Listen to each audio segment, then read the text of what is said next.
Hello, I'm John Idelson, Professor Emeritus at California State University, Monterey Bay. I also serve on the nominating committee for CUE, and today we're talking with candidates running for the board of that outstanding organization. The nominating committee hopes that these discussions will help you make an informed decision for that important ballot you'll cast for your CUE board of directors. In addition, this year there will be a member referendum on the ballot asking members to consider a bylaws change that will allow the board to appoint up to one board member per election cycle to fill needed areas of expertise for the organization to better serve its mission. So to learn more about that referendum, please visit q.org. But let's start with what this is all about. Hello, Tim. And we'll start with the first question is your full name, what is your title, and what was your first experience with CUE? Thanks, John, and everyone else who's out there listening and watching this. My name's Tim Green. I'm a professor at California State University, Fullerton, and my first experience with CUE, we need to go in the Wayback Machine to 1999. And that was my first year at Cal State Fullerton, and I was asked by my dean of my college to be a member of, actually our campus representative, to a group called Astute. And that's the Association of State Technology Using Teacher Educators. And we met at CUE. That's where we met, and that was my first introduction to CUE. I was able to, as part of this group, go there, meet, and then go to sessions. And I've been a fixture there for going on 16 years now. Well, I do remember those CUE sessions. It's good to have a fellow CSU faculty member to chat with. But let's talk a little bit more about yourself and what led you to want to serve on the CUE Board of Directors. Sure. Just going a little bit back in what I've done in my life, I'm a former K-12 teacher. And so prior to being a professor at Cal State Fullerton, that's what I did.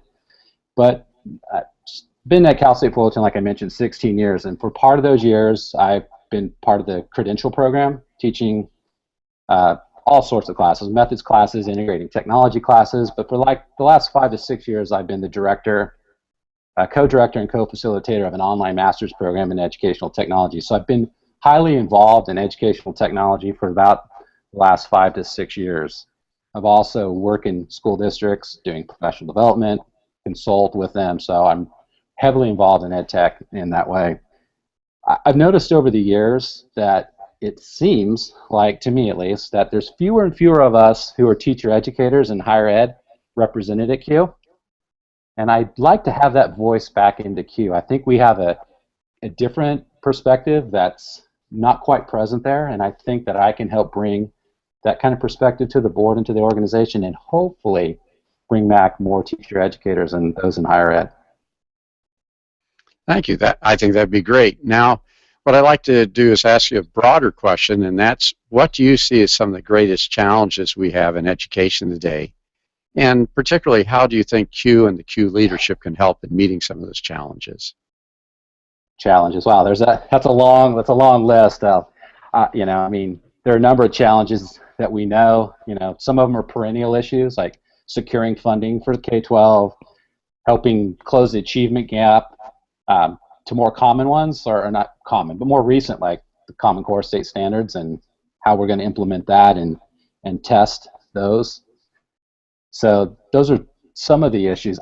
To me, I believe the greatest challenge, and it's an ongoing one, it's why I'm an educator, is how do we best serve the needs of our students? That's our greatest challenge. And I think how we go about creating a positive teaching and learning environment where all of our students can be successful and have success, that's our greatest challenge. All of the other challenges come about because of that. So for me, that's the biggest challenge that exists and why I do what I do.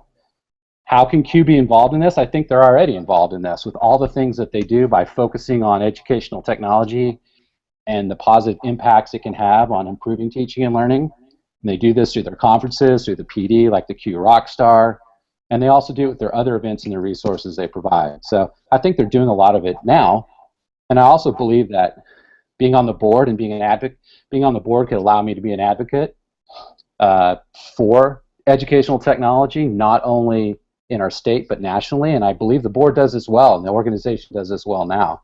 They're an advocate. They're a champion for educational technology and what it can do to improve teaching and learning. Well, those are great challenges, and of course, they bring us all sorts of great opportunities. But what I want to do is thank you on behalf of the nominating committee for the leadership that you've already shown for Q and for taking the next step of running for the Q board. For those of you watching, please be sure to watch the other candidate interviews and consider voting yes on the member referendum, which is supported by the nominating committee and the current board of directors. Now, be sure your membership is up to date. Voting will take place for those whose membership is up to date between March 21st and April 24th, and then the polls will close at 5 p.m. Pacific Standard Time. Tim, thank you for spending this time with us, and you have a good day. Thank you, John. Appreciate it.